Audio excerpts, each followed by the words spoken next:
Please repeat after me. It's pranam mantra of Giri Govardhana.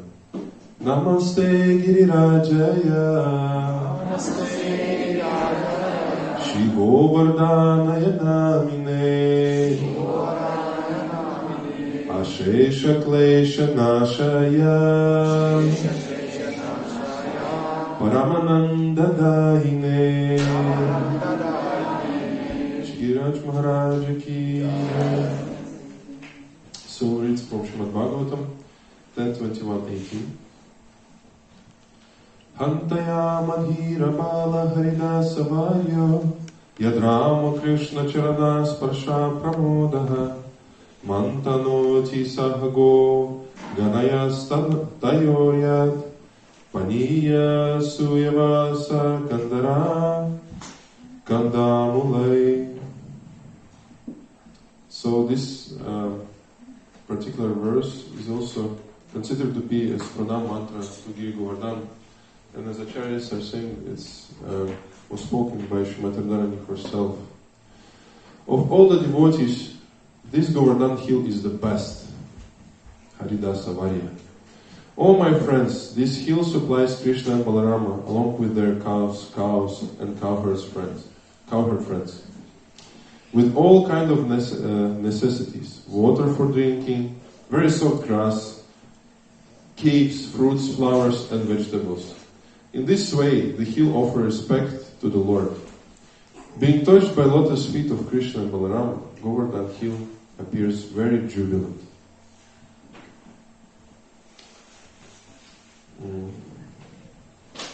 This translation is quoted from Srila Prabhupada's Chaitanya Charitamrita Madhya 1834. Srila Vishwanath Chakravarti Thakur explains the opulence of Govardhan hill as follows. Paniya refers to fragrant, cool water of the Govardhan waterfalls, which Krishna and Balarama drink and use to wash their feet and mouth. Govardhan also offers other beverages such as honey, mango juice, and pilu juice. Suyavasa indicates the durva grass used to make the religious offering of argya. Govardhan also has grass that is fragrant, soft, and conducive to strong growth of cows and increased production of milk.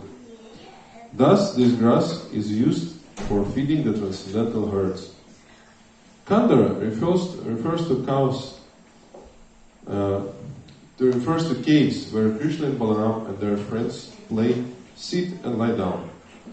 These caves give pleasure when the water is too hot or too cold.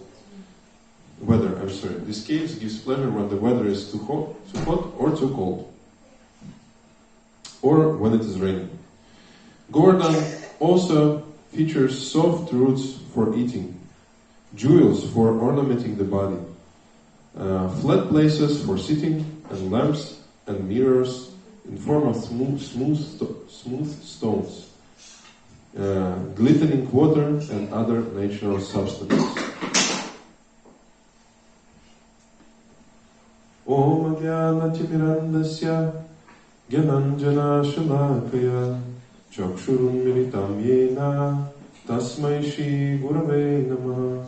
Shri Chaitanya Manobhishtam Stapitam Yena Bhutale Swayamrupa Kadamayam Dadati Swapadantikam Vandeham Shri Guru Shri Yuta Padakamalam Shri Gurun Vaishnavamscha Shri Rupam Sagrajatam Sahagana Raghunatam Vitam Tam Sajivam Sadvaitam Savadutam Parijana Sahitam Krishna Chaitanya Devam Shri Radha Krishna Padam Sahagana Lalita Shri Vishakam Vitamscha. He Krishna Karuna Sindhu Dinabandhu Jagatpate Gopisha Gopika Kanta Radha Kanta Namostute Tapta Kanchana Gaurangi Radhe Vrindavaneshwari Vrishabhanu Sute Devi Pranamami Hari Priye Vanchakalpatarubhischa Kripa Sindhubhye Vacha Patitanam Pavanebhyo Vaishnavebhyo Namo Namaha. Nama Om Vishnu Padaya Krishna Preshtaya Bhutale Shrimate Bhaktivedanta Swaminiti Namine. Namaste Saraswati Deve Gauravani Pracharine Nirvishesha Shunyavadi Pashtitya Deshatarine. Jayo Shri Krishna Chaitanya Prabhu Nityananda Shri Advaita Gadadhara Shivasadi Gaura Bhakta Vrinda. Hare Krishna, Krishna Krishna, Hare Hare, Hare Rama, Rama Rama, Hare Hare.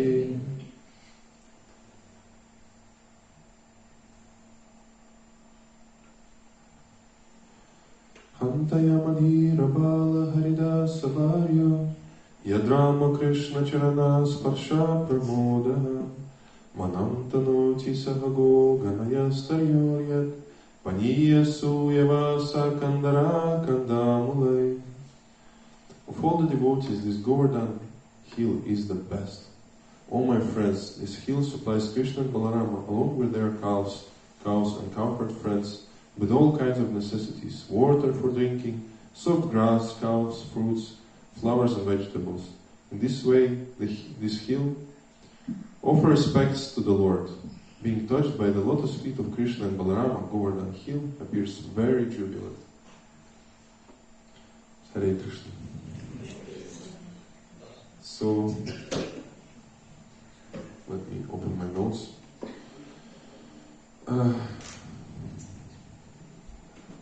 Dear friends, I really don't know what to speak about this topic or how to explain who is Govardhana hill.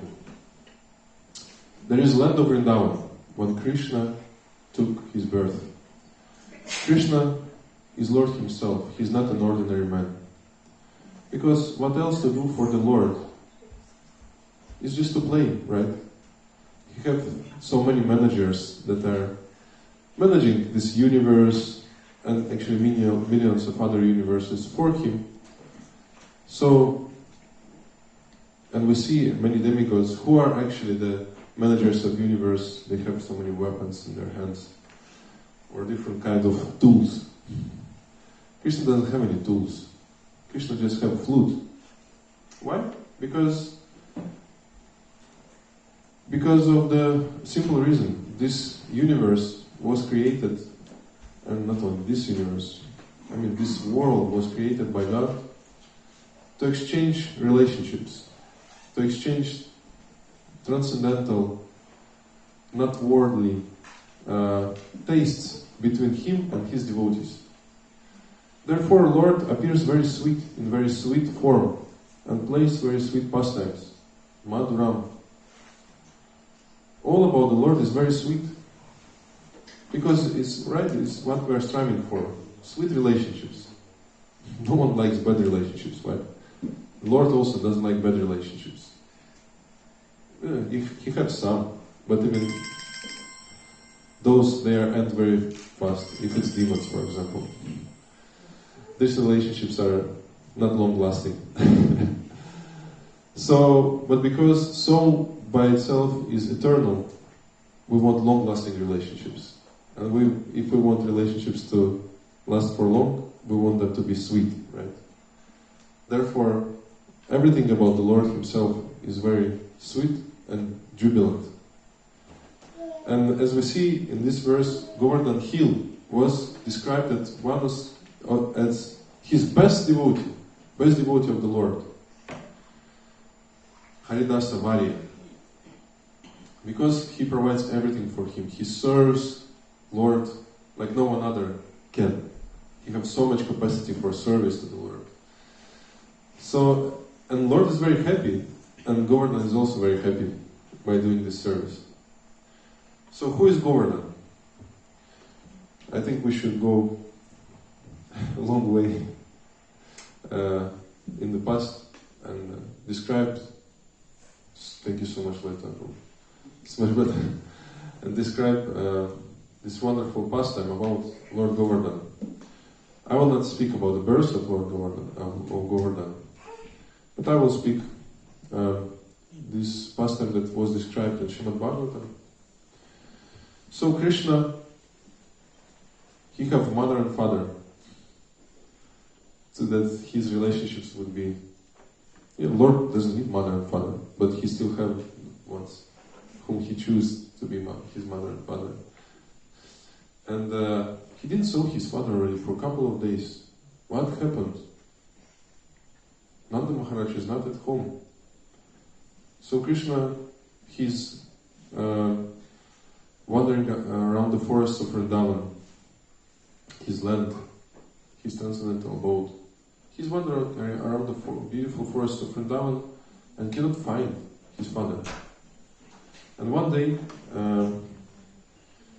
he came to Akrura Ghat from Shokavan, and he saw that there is a place for performing sacrifices, fire sacrifices, where Kamsa Maharaj was performing them. So Krishna saw his father and all kinds of Brahmins doing big preparations. He was confused. For a couple of days they're already doing these preparations. What's going on? So he came to his father to ask, to inquire from him, what you're actually preparing. He came to him and asked, "Hey Baba, Pitaji, what's going on? Like, what are you preparing here? Such a big, elaborate, beautiful preparations going on. So please tell me." Ananda Maharaj, 7-year-old boy, comes to him. What will I explain to him? He told him, "Krishna, go and play with your friends. I'm super busy, I'm very busy, so please don't disturb me." And Krishna, he gave a very nice argument that, "Father, if you want, you're a very wise man, you're a very knowledgeable, learned man, so please, tell me, I also want to be knowledgeable and learned. Or you want me to just herd the cows and that's it? How will I take over your kingdom then? Please, explain me what's going on." And then Nanda Maharaj explained, "Yeah, actually we're preparing this Indra Yagya, this fire sacrifice for Indra. We're doing it every year." And then Krishna remembered, fire sacrifice for Indra. Okay. And then he remembered that last year's he saw this sacrifice was going on. And Krishna, he have two qualities. He's Mugdha and Sarvagya at the same time. Sarvagya means he have all the knowledge, right? But at the same time, he have this Manushya Rup, or humanly form, and in this humanly form he plays like his own ordinary person, right? So therefore, after dancing on the heads of Kaliya, he comes down, and then he feels himself that he feels cold. How is that? Just now you were dancing on the Kaliya's heads, huge demons' heads, and now you feel cold. This is the nature of his pastimes. He wants to be kind of equal with his associates. So he comes and asks Nanda Maharaj this question. But he's not satisfied with what's going on. Because he's Sarvagya, he's all-knowing. He knows that Indra, for whom this sacrifice is going on, he really thinks about himself that he is the Lord. Indra is a very proud person. He's the manager, the main demigod in this universe. And Krishna knows, this Indra actually thinks that all the Vedic hymns are meant for me, for my worship. All the Brahmanas actually are worshipping me, they are my Brahmanas, all the Purohits. And all the people, they are doing the sacrifice for me. But Indra is just simple jiva like any one of us. But not so simple. As I'm saying, of course. He's the main demigod. He's the main king of this universe. But Krishna sees what is in his heart. And Krishna thinks, okay, last year they did it. I was 6 years old. But this year, I am 7. So I will show this Indra. I will show him. And he started to speak with Nanda Maharaj.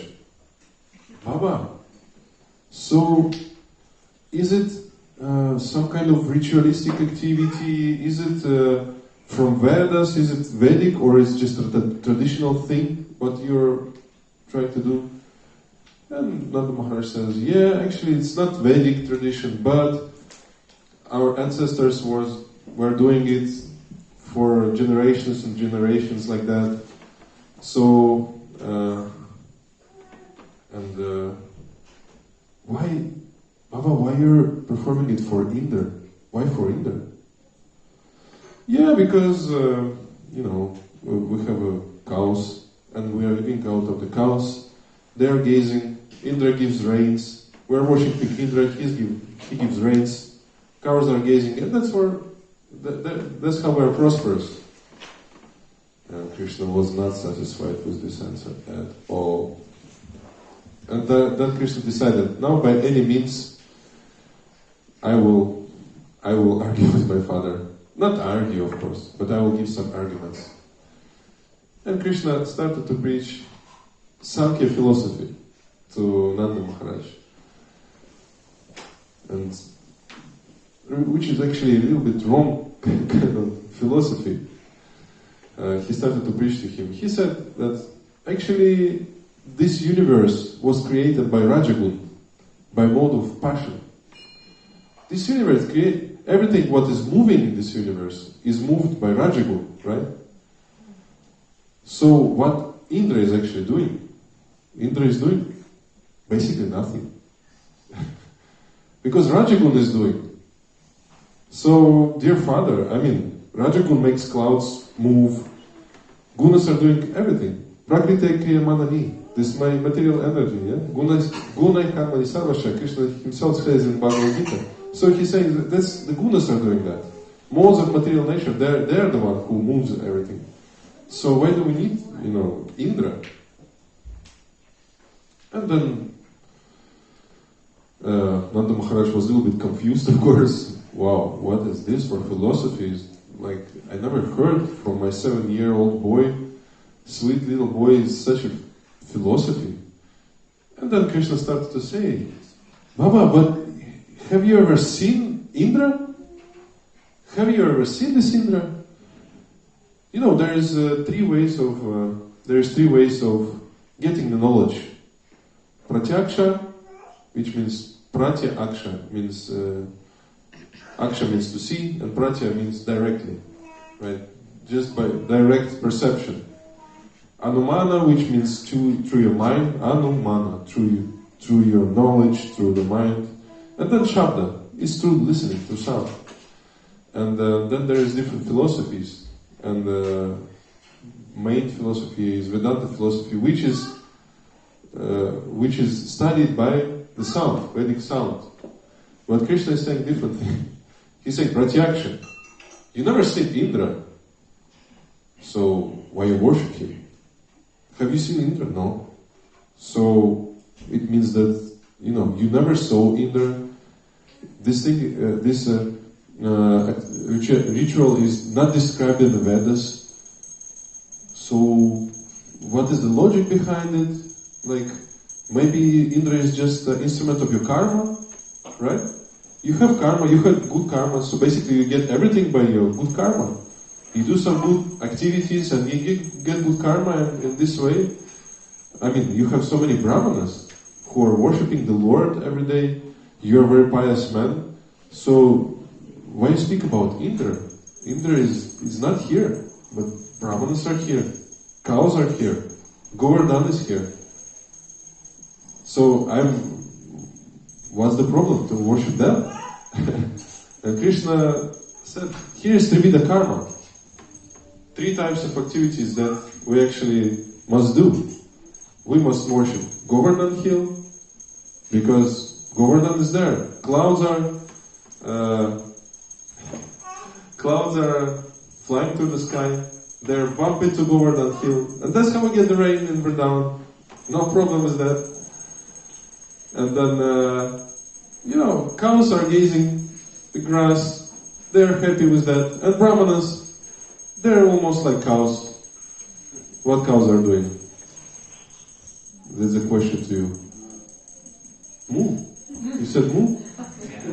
Yeah, that's actually the right answer. They're mooing, right? And Brahmanas are doing the same. Moo, almost the same, right? So that's why Krishna likes, he's Go Brahmana Hitacha. His favorite persons is cows and Brahmanas. He just loves them. So that's why he's saying, we have Govardhan Hill, who, as we read, is pure devotee of the Lord. We have cows, we have Brahmanas. Let's worship them. I mean, that's a kind of strange arguments, right? Of course, maybe it's good arguments from one side, but they're not so convincing, not so logical. By the time that Krishna finished his speech, he was already surrounded by Nanda Maharaj's brothers. What you know their names? Nanda is the first one, then Nandana is the second one, Nandana, and Sunanda. And Nanda Maharaj actually is not the oldest one, but still he is a king because he had amazing qualities. Because of his amazing qualities, he was crowned. Yeah, coronated. How do you call it? Coronated, right? That's the right word. Okay, and so basically, they were not so convinced, but Krishna was so cute and so sweet and wonderful. So they decided, okay, let's listen to Krishna. I have 15 minutes, my God, and I just started to speak.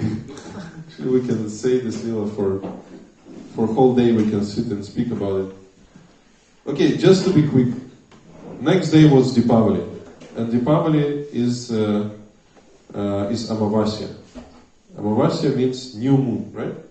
New moon, and it's beautiful celebration of Ramachandra coming to Ayodhya. So Brajavasis are dressing the best dress, and they're Deepa Aval. They're making these beautiful roses, like with deepas, with the ghee lamps. Beautiful ones. Beautiful day. And then next day they decided to do Govardhana Puja. So they prepared amazing preparations, and there was so much of it. There was mountains of rice. They brought it to Govardhan just to offer Govardhan.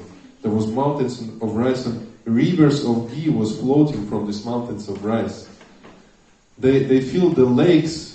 They filled the lakes with gulab jamuns, with yogurt, with so many different kind of preparations. They had mountains of cakes. They had forests of spinach, like that. Just imagine. So many preparations. They did. And after that, they start to worship Govardhan with all this food, with all this beautiful food. And to make long story short, Govardhan is 8 miles high. 8 miles, just imagine. Now it's very small because of the curse of Pulasti Muni.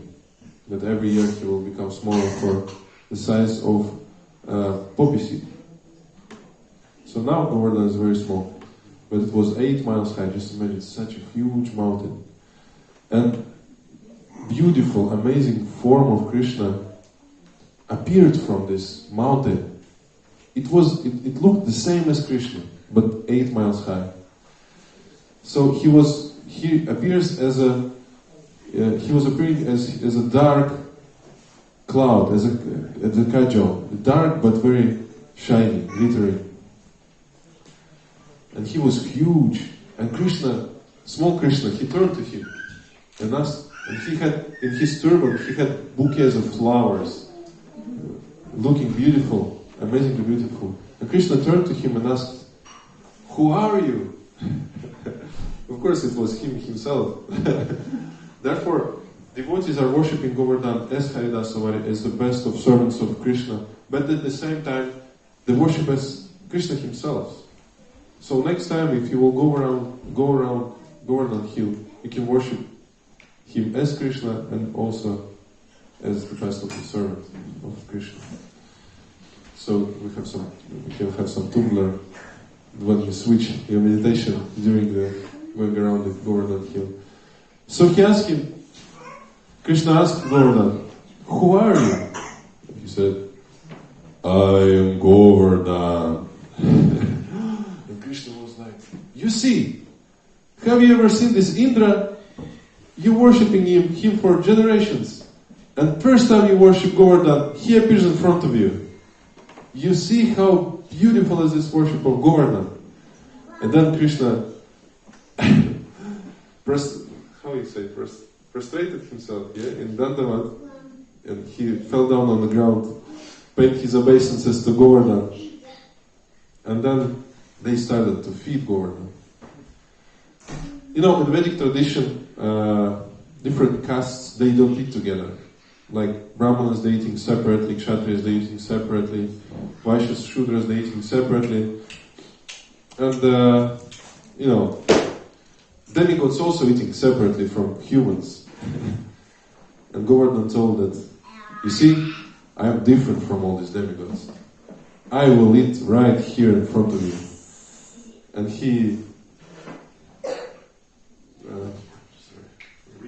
reached his hand out, and then all these preparations, beautiful preparations, like a bird, they started to fly in his hand, in his right hand, and he started to eat all these mountains and mountains and mountains of food.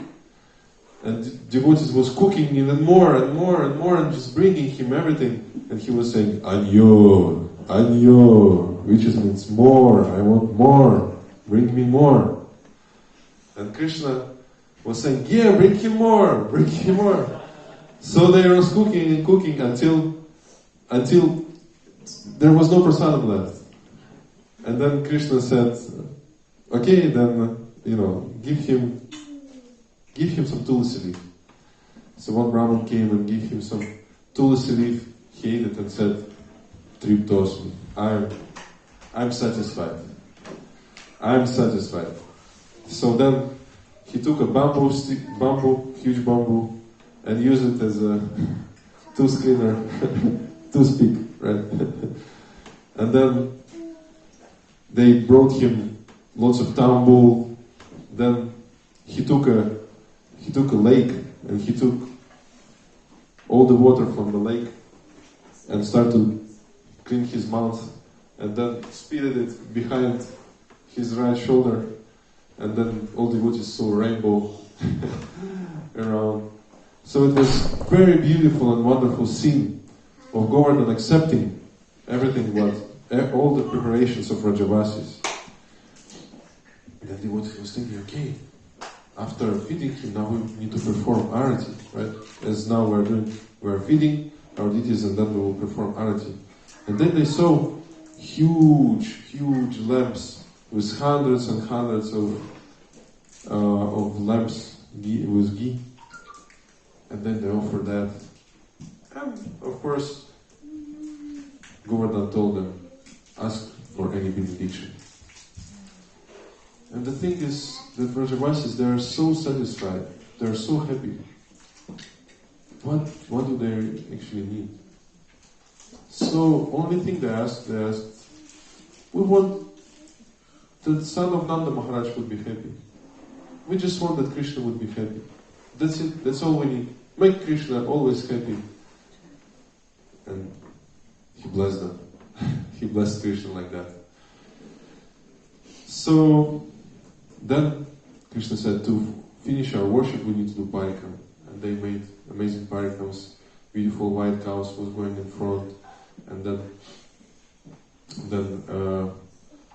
cowherd boys was going after, and then brahmanas was going after them, and then cowherd man, senior man, was walking behind brahmanas, and then elderly ladies like Yashoda and Rahini was walking behind them, and then young gopis was walking behind them, Radharani, Champakalata, Indulekha, and many more.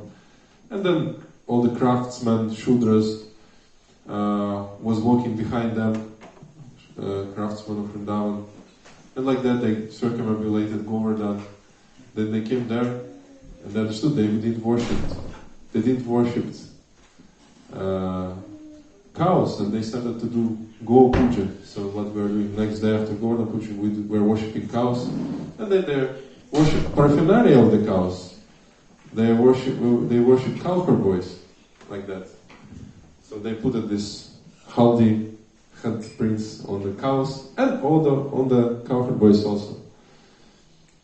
So it was beautiful scene like that, and they stayed there and understood that actually we don't really want to go anywhere. It was so nice, so satisfying, so beautiful. Where to go? Why we need to go somewhere? It's so nice. So they stayed in the pandal where they performed all the worship. They stayed there overnight. Nanda Maharaj told them that, yeah, let's stay here overnight. So all satisfied, they stayed overnight after worshipping cows and worshipping Govardhan Hill. The next day is Bratri Divitya, yeah, this beautiful celebration when brothers and sisters are coming, or brothers coming to sister's house, right? Yeah, they're coming to sister's house, and sisters cooking for their brothers and feeding them with their own hands. And then all of them, they're going all together, brothers and sisters, they're going to Yamuna, to take bath in Yamuna. So Yamuna is daughter of whom? Oh no, I'm sorry, not daughter, but sister of whom? Yamaraj. You know everything, all the spoilers are from Chakratirtha Prabhu. If you want to get quick answer, Chakratirtha Prabhu is there. So she is the sister of Yamaraj. So Yama and Yami, right? So if you want to satisfy Yamaraj, so worship Yamuna, right? His sister. So they're taking bath in Yamuna like that and worshipping Yamuna this day. And next day is Tritya. At Tritya, on heavenly planets at that time, Indra, who is the main demigod, he got a earache, huge pain in the ears. What's going on? So he asked for doctors, Ashwini Kumars, to come. They came and they said, obviously you have a earache because of the kirtan that's going on earth. Kirtan, what's called kirtan? And he saw that it's kirtan performed. It's kirtan that was performed by Rajavasis. And instead of worshipping Indra, they are worshipping who? They are worshipping Hill. And Indra have bad relations with hills. As we know, before hills they had wings. It's described in Shastras, and they were flying. And when they wanted to sit down somewhere, it was usually a huge disaster. So Indra, with his thunderbolts, he cut at all the wings from them. So they were worshipping hill. What? So after, my God, 5 minutes, what to do? I will be very quick. So Indra, he called his Samvartaka clouds. He was so angry. And basically, Samvartaka clouds is the clouds that are coming when it's the time of destroying this universe. So he called them and said, destroy and kill all Vrajavasis. Kill all of them. So Samvartaka clouds went there. There's such a huge storm started. And then Indra sent the messengers to earth and said, go there and make sure that everyone is killed.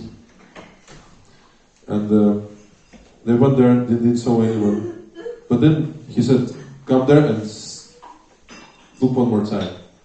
So they came back and they said, actually, all the inhabitants of Vrindavan, they are so happily sitting under the Govardhan hill, because Krishna is holding Govardhan hill with his just one small finger on his pinky, right?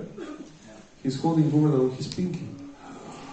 Indra was so mad.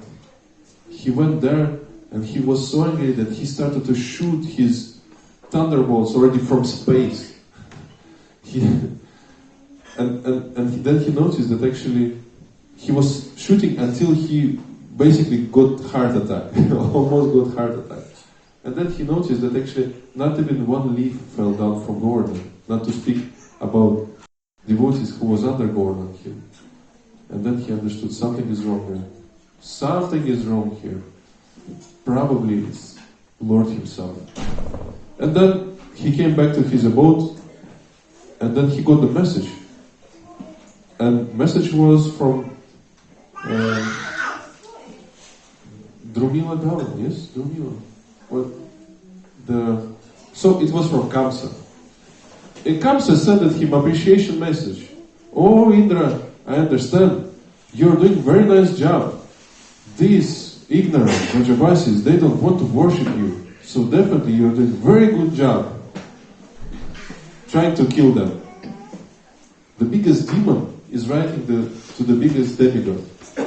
And then Indra understood, I'm doing really something wrong.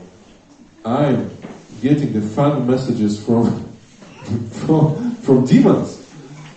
So he took Surabhi cow, he went to Vrindavan, and he told to Surabhi, you go first.